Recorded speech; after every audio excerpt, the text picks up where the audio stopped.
इधर आ जाओ, यहाँ आ जाओ। ये छोटा भाई जितेंद्र अग्रवाल तो प्रदेश में बीमार भी। अच्छा ठीक है। हाँ, ये आप बहुत सबसे ज़्यादा काम आएंगे। मैं वो लाइन हाँ हाँ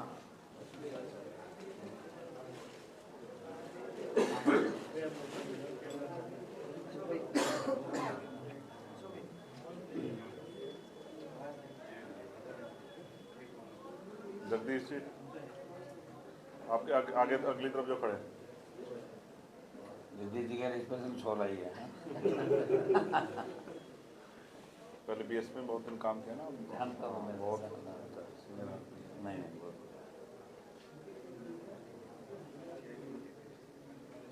और है दीपक रहेगा पीछे। इनको दीपक रहेगा के पी सिंह जी।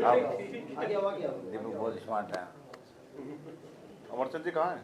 अच्छा अरे कैसे खड़े हो पीछे ले? अमरचंद जी डिसिप्लिन कमेटी का है। ये हम सबके ऊपर है। सबसे जरूरी है। हो गया।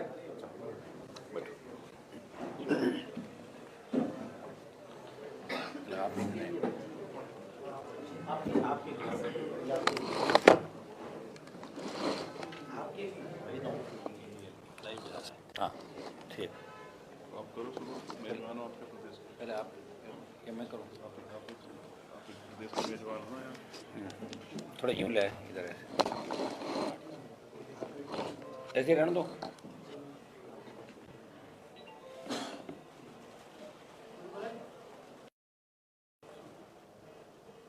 सबसे पहले तो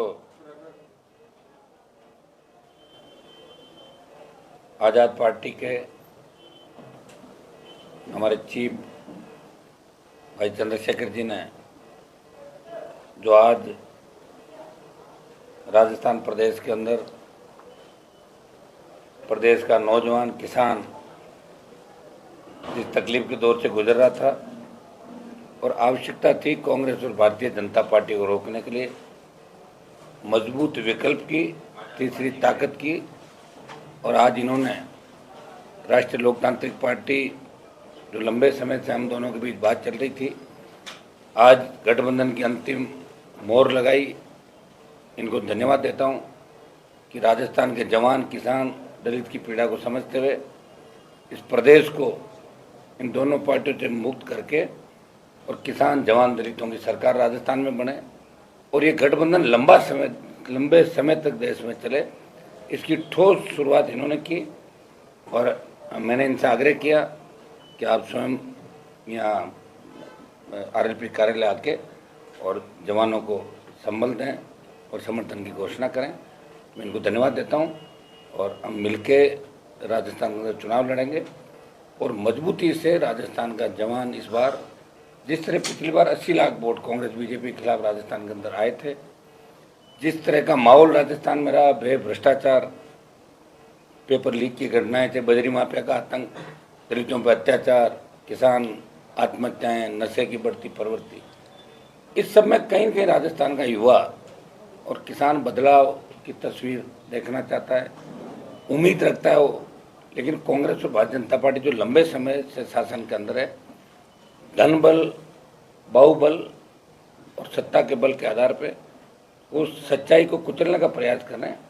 ऐसे समय में नौजवानों को संगठित होने की आवश्यकता है। नौजवान उम्मीद भी कर रहा था लंबे समय से, ये एक जो राजस्थान लंबे समय से चाह रहा था यहाँ बदलाव हो।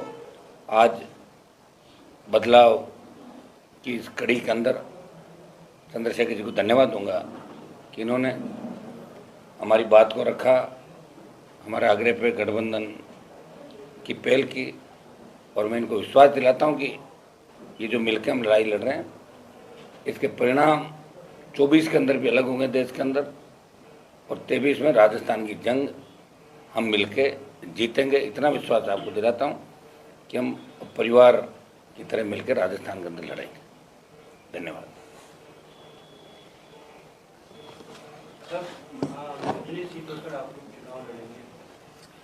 देखिए, आज सीटों को लेकर हमारे कोई दिक्कत नहीं की इस तरह की। 200 सीटें राजस्थान के अंदर, और हम चाहेंगे कि जीत कैसे हासिल हो, कैसे जीतें, इस पर मंथन चल रहा है। हमारी पार्टी की जो टीम है, यहाँ इनके प्रभारी सतपाल जी और पार्टी के हमारे विधायकों ने बैठ के काफ़ी इसके अंदर चर्चा भी करी, और करीब करीब सीटों में किसी तरह की हमारी दिक्कत नहीं आएगी। आजाद समाज पार्टी ने कई घोषणाएं कर चुकी है उसे कोई फर्क नहीं पड़ता। पूरा हम चाहेंगे टिकटों की घोषणा जो करी उसमें कोई हमारे इतनी टकराना है कहीं भी।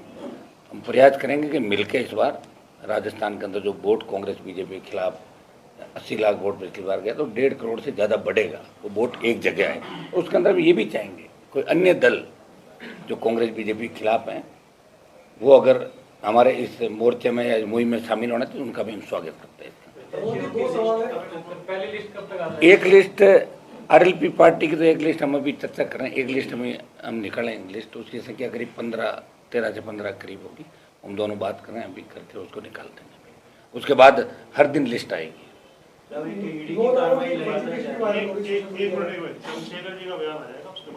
हाँ, एक बार। सम्मानित मीडिया के साथियों, आप सब बहुत शॉर्ट नोटिस पे और यहाँ के बड़े नेता हनुमान बेनीवाल जी के आग्रह पे यहाँ बहुत शॉर्ट नोटिस पे पहुँचे, इसके लिए मैं आपका धन्यवाद करता हूँ। ये अलायंस आज का अलायंस नहीं है, ये अलायंस बहुत दिन पहले डॉक्टर बाबा साहब अम्बेडकर सर छोटू राम जी के नेतृत्व में हुआ कि किसान, कमज़ोर, नौजवान, महिला, उनके हकों की आवाज़, उनकी लड़ाई को लड़ा जाए। अब लोकतांत्रिक स्थिति में हनुमान जी बेनीवाल लंबे समय से इस क्षेत्र को की समस्याओं को लड़ रहे हैं, और कहीं कोई ऐसा मौका नहीं जहां बीजेपी कांग्रेस के लोग तमाशबीन बने हुए थे जनता के हितों के लिए, वो लड़ाई को मैदान में लड़ रहे थे। इसके लिए वो धन्यवाद के भी, और उनकी पूरी टीम, हम उनका दिल की गहराई से धन्यवाद करते हैं कि वो इस लड़ाई को लड़ रहे थे। अब ये लड़ाई क्योंकि इलेक्शन का दौर आ गया और आगे बढ़े, ऐसे व्यक्ति को जो बिना स्वार्थ जनता की लड़ाई लड़ रहे थे, ऐसे लोगों को आगे बढ़ के मौका मिले नेतृत्व करने का, इसकी जिम्मेदारी भी जनता के ऊपर है। पिछली बार 80 लाख से ज़्यादा वोट भारतीय जनता पार्टी और कांग्रेस के खिलाफ जनता ने दिया। 80 लाख लोग वो, और प्लस जिन लोगों को अब हम लोग जोड़ने का काम कर रहे हैं, जो लोग मन से तैयार हैं कि भाजपा और कांग्रेस की सरकार के से मुक्ति चाहते हैं और नए लोगों को आगे बढ़ के काम करते देखना चाहते हैं, चाहे वो नौजवान हो, महिलाएं हों, किसान हों, मजदूर हों, और राजस्थान की वो सम्मानित जनता जिनका विश्वास है लोकतंत्र में, जो बढ़ चढ़ के वोट देते हैं, उनको जोड़ के आने वाले दिनों में एक बड़ी शक्ति हम लोग यहाँ बनाएंगे। 29 तारीख को आरएलपी के स्थापना दिवस पे एक बड़ी रैली भी जयपुर में रखी है, मैं खुद भी उसमें शामिल रहूँगा, और हमारे बड़े पैमाने पे हमारे कार्यकर्ता, नेता और समर्थक भी उस रैली में बढ़ चढ़ के हिस्सा लेंगे। वो एक रैली ही राजस्थान की बहुत बड़ी जो शक्ति बनने जा रही है उसका प्रदर्शन करेगी, और उसके बाद भी हम लोग बहुत सारी रैलियाँ करेंगे। ना मैं टिकट सीटों में हमें कोई किसी तरह कॉन्फ्लिक्ट है, ना और कोई, भाई एक ही हमारी तमन्ना कि राजस्थान बस सुरक्षित हाथों में रहे, राजस्थान की जनता को उनके अधिकार मिले, और जो वंचित तबकों पे अन्याय अत्याचार हो रहा है, चाहे वो किसान हो, मजदूर हो, नौजवान हो, महिलाएं हों, जो शोषण हो रहा है वो बंद हो, और वो शोषण तभी होगा जब काम लेने वाले हाथ मजबूत हों, और हनुमान जी बेनीवाल के हाथ बहुत मजबूत हैं, और हमारे साथी उनको इस लड़ाई में आगे बढ़ाने के लिए हम लोग तैयार हैं। मैं उनकी पूरी पार्टी का, उनके नेताओं का धन्यवाद करता हूं, आज़ाद समाज पार्टी के सभी नेताओं का, भीम आर्मी के सभी नेताओं का धन्यवाद करता हूं, और मुझे आशा विश्वास है कि आज से जो संदेश आपके जरिए जाएगा, कल से जो मनोबल बढ़ेगा, उसका परिवर्तन जो है वो आपको कल से दिखाई देगा। राजस्थान में बहुत सारे लोग जो आशा और उम्मीद के साथ बैठे हैं राजस्थान में परिवर्तन हो, वो इस मोर्चे को मजबूत करने के लिए अगर साथ आएंगे तो हम उनका भी स्वागत करेंगे। लेकिन ये मोर्चा एक नया इतिहास लिखेगा राजस्थान में, और किसान, कमेरों, नौजवानों को, महिलाओं को जो शोषण और परेशानियां उनके सामने हैं, वो उनसे मुक्ति मिलने का काम हम लोग करने जा रहे हैं। धन्यवाद। अब कोई सवाल हो तो बताओ। आने वाले समय में हनुमान और रावण एक साथ यहाँ पर मतलब दिखेंगे चुनाव? इस पे मुकदमा हो जाता है गलत शब्द कहने पे। तो हनुमान जी बेनीवाल खुद से इतने मजबूत हैं, जिन्होंने हमेशा साबित किया, और वो लड़ते हुए जाति धर्म नहीं देखते।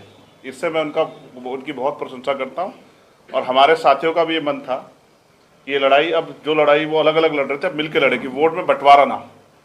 तो जो बटा हुआ वोट है आप देखना वो इकट्ठा होके इस अलायंस को मिलेगा। और एक मैंने फिर कहा कि इस बार चीफ मिनिस्टर ये अलायंस ही तय करेगा और चीफ मिनिस्टर आपके बीच में बैठा हुआ है। इसका बहुत जल्द जो है जब जनता वोट करेगी आपको पता लग जाएगा। दलित वोटों को कुछ प्रभाव पड़ेगा, हनुमान जी बेनीवाल को मिलेगा फायदा? वो उनको उनमें उम्मीद देख रहे हैं भविष्य की, आपके हिसाब से? और हम उनके साथ खड़े हैं। आपके हिसाब से यहाँ हमारे नेता हनुमान जी बेनीवाल है और हम उनके पीछे खड़े होकर यहाँ का चुनाव लड़ाएंगे और इतनी मजबूती से लड़ाएंगे कि जो लोग बहुत दिनों से उम्मीद लगाए बैठे थे कि हमें भी आगे बढ़ के कुर्सी संभालने का मौका मिले, उनकी उम्मीदों को पंख लगेंगे। आजाद पार्टी की ओर से सीएम बेनीवाल साहब को बोल रहे हैं? बहुत जल्द बता देंगे। 29 तारीख की रैली में आप लोग आना, आप सबका स्वागत है। सर गठबंधन 200 सीटों पे चुनाव लड़ेगा? हाँ, 200 पे लड़ेगा। हनुमान जी, जिस तरीके से प्रदेश में बड़ी कार्रवाई देखने को मिली है ईडी की तरफ से, उस कार्रवाई को लेकर आप क्या कहेंगे? देखिए, ईडी की जो कार्रवाई हुई है ये उस समय होनी चाहिए जब पेपर लीक की घटना हुई। अभी कार्रवाई, और दूसरा मैं कहना चाहूँगा कि खाली कार्रवाई से नहीं होता, दो चीज़ होती है। मुख्यमंत्री बयान देते हैं जल शक्ति मंत्री के खिलाफ कि ये संजीवनी के अंदर आरोपी, सीएम खुद ही बयान देते हैं रोज, तो आरोपी तो गिरफ्तार करें, और नहीं है तो बयान नहीं दें। किसी की छवि धूमिल करना मकसद नहीं होना चाहिए। अगर प्रदेश अध्यक्ष के घर पे ईडी की कार्रवाई हुई और वो दोषी हैं तो उनकी गिरफ्तारी होनी चाहिए, और दोषी ने तो ईडी माफी मांगे कि गलती हो गई, बदनामी। चुनाव के समय किसी को राइट नहीं कि एजेंसियों का दुरुपयोग करे। ये ईडी से मैं सवाल पूछ रहा हूँ कि ईडी अगर गोविंद डोटासरा दोषी है तो ईडी आने वाले 3 दिन के अंदर उनकी गिरफ्तार करे, और दोषी नहीं है तो ईडी माफी मांगे कि गलती से घर में घुस गए।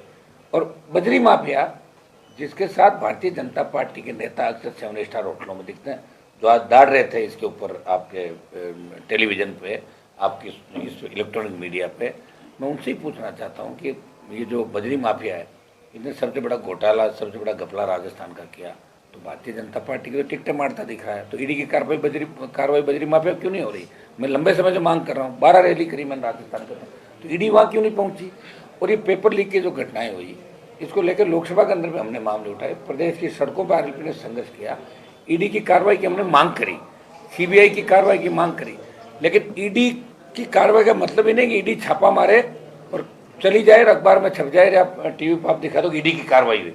हुआ क्या?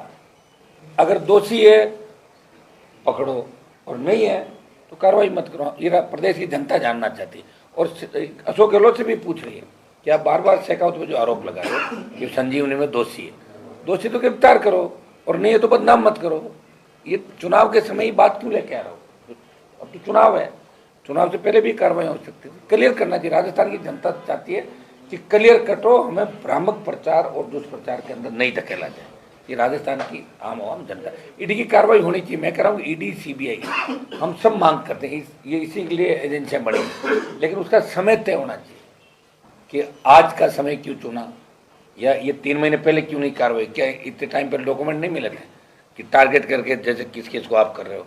तो ये जो समय है, और जब कार्रवाई कर ली, ईडी के पास सूचनाएं थी तभी तो ईडी पहुंची तो फिर ईडी को इसका खुलासा करना चाहिए और इनके खिलाफ कार्रवाई कर, और नहीं तो ईडी को माफी मांगनी चाहिए। मेरा इसके अंदर ये कहना। और बजरी माफिया के खिलाफ ईडी को बड़ी कार्रवाई करनी चाहिए, जो भारतीय जनता पार्टी के टिकट बांट रहा है। गठबंधन अपना मैनिफेस्टो कब तक जारी करेगा? मैनिफेस्टो तो हम कर देंगे 29 की रैली के तुरंत बाद, 1-2 दिनों के अंदर बैठ के तय कर लेते हैं। हमारा मैनिफेस्टो करीब एक सा ही रहेगा गठबंधन का, एक ही मैनिफेस्टो होगा। दूसरी पार्टी है जो अपना संकल्प पत्र बनाने के लिए या फिर सुझाव मांग रही है जनता से या लोगों से, लेकिन आपकी पार्टी जो नई पार्टी है, नया क्या कर रहे हो इस बार? आपकी सरकार में पार्टी, हम तो सारे नया ही कर रहे हैं, और कर कौन रहा नया? राजस्थान के अंदर 70 साल में किसी ने नया किया ही नहीं भाई। पहली बार ये अलायंस भी नया हुआ, देखिए आप, जवानों का और संघर्षशील 2 नेता जो देश में लड़ाई लड़ रहे हैं, प्रदेश में लड़ाई लड़ रहे हैं। पहलवान बेटियां संकट में थी, आप भी गए थे, चंद्रशेखर जी गए, मैं वहाँ गया उन बेटियों के लिए। किसानों को, किसान आंदोलन के अंदर हम दोनों थे, अग्निपथ के खिलाफ हम दोनों थे। प्रदेश की कई ऐसे दलितों पर अत्याचार हुए जहाँ आप भी आए, मैं भी गया, चाहे जालोर के अंदर मटकी का मामला हो, वहाँ ये भी गए, मैं भी गया। बहुत से किस्से हैं हमने मिलकर लड़ाई लड़ी, और निश्चित रूप से टोल मुक्त राजस्थान, मुफ्त बिजली की जो हमारी मिलकर हम सारा तय करेंगे। जो हमारे मुद्दे हैं, जिसको लेकर आरएलपी का गठन हुआ और जिसको लेकर आज़ाद पार्टी का गठन हुआ, कि हमारे वो मुद्दे जिनको लेकर पार्टियों का गठन हुआ, वो तो रहेंगे ही रहेंगे, कि वो तो हमारे घोषणा पत्र में रहेंगे। उसके अलावा हम बैठ के पेपर लीक की घटनाएं नहीं हो, अपराध नहीं हो, बेमुक्त भ्रष्टाचार मुक्त, एसीबी को और मजबूत किया जाए, सशक्त लोकायुक्त हो। हम चाहते हैं बेमुक्त भ्रष्टाचार मुक्त राजस्थान, और वोटों का बंटवारा नहीं, और निश्चित रूप से वोट का बंटवारा इस बार नहीं होगा। कांग्रेस और भारतीय जनता पार्टी के नेताओं की जैसे ही गठबंधन का ऐलान हुआ, मुझे लग रहा है तबीयत खराब होगी राजनीति। अनुमति सोशल मीडिया पर आरएलपी के 9 उम्मीदवारों की लिस्ट जारी वायरल हो रही है, उस लिस्ट को लेकर आप क्या कहेंगे? फर्जी है, ओरिजिनल है? मुझे नहीं पता कब होगी जारी, सुबह से 1 घंटे में ग्रुपों में चलती रहती है, पता नहीं कौन कितने 18 की है क्या? 2018 वो तो अब एक लिस्ट अभी जारी करें, हम दोनों बैठे हैं बात करके 15 ये भी अब जारी कुछ भी करते थे। सोशल मीडिया पर आप देख रहे हो ना, ये सोशल मीडिया का ज़माना, बच्चे कर देते हैं इसको, लेकिन हमारी अभी तक कोई अधिकृत सूची जारी नहीं हुई है। अब हम बैठे हैं क्योंकि गठबंधन हमारा हो गया, पहले से मन में हमारे गठबंधन था, आज ऐलान हो गया। एक बार बैठ कर एक सूची हम थोड़ी देर बाद जारी करेंगे, और उसके बाद अगली सूची हम बैठ के कल से हमारे वापस यहाँ चर्चा करके और आगामी सूचियाँ आ जाएगी। इस गठबंधन का असर किससे जाएगा सर? सर तो राजस्थान के जवानों को जो संघर्ष कर रहे हैं, और ये जो दुआएं हम लोगों को मिली दोनों, इन पे भी हमला हुआ, बताइए। मेरे पे भी 2 बार हमले पहले हुए थे। ईश्वर ने हमें भेजा यहाँ पे कि सेवा करो आप, दलितों की, किसानों की, जवानों की, देश की। तो गठबंधन का श्रेय हर उस आदमी को जाएगा जो गठबंधन चाहता था, जो 1 महीने से ये कह रहा था गठबंधन करो, गठबंधन करो, गठबंधन करो। हो गया गठबंधन, क्योंकि हम लोग ईश्वर हमारे साथ है, तभी तो गठबंधन हुआ। और हमारे परिवारी जी, ये सारी जो टीम बैठी है आज़ाद समाज पर, इनको और मेरी पूरी टीम, और पब्लिक तो राजस्थान की चाहती थी, और उत्तर प्रदेश से हमारे पुष्पेंद्र जी, हरियाणा, तमाम जगहों पर टेलीफोन आ रहे थे कि साहब गठबंधन जल्दी करो, जल्दी करो। वो योग संयोग बैठा कि हो गया गठबंधन। मन में तो हमारे गठबंधन हो रखा था, आज इसका ऐलान होकर मैं इनको धन्यवाद दूंगा कि चला के कार्यालय पर आके बच्चों की हौसला अफजाई के लिए आए, बोले मैं वहाँ चलूँगा और राष्ट्रीय लोकतांत्रिक पार्टी का ऑफिस भी देखूँगा, मजबूत से मिलकर परिवार की तरह लड़ाई लड़ाई। अगली आम आदमी पार्टी से गठबंधन के साथ चल रहे हैं? यार अब आप ये तो एक तो बात कर लो। हाँ, थैंक यू, धन्यवाद। राजस्थान के युवा निराश ना हो, उनके साथ जो समस्या लंबे समय से रही, ये मोर्चा उनकी समस्याओं पे मजबूती से काम करेगा, चाहे वो CHA के बच्चे हों, चाहे वो 3rd ग्रेड टीचर हों, जिनके साथ ट्रांसफ़र की परेशानी, हर आम जन की समस्या के लिए मोर्चा अपने मैनिफेस्टो में सब चीज़ें लेके आएगा जिनसे उनके जीवन में खुशहाली आएगी। निराश ना हो, हताश ना हो, मिलके इस गठबंधन को मजबूती से वोट करें और परिणाम आपके सामने आए। धन्यवाद।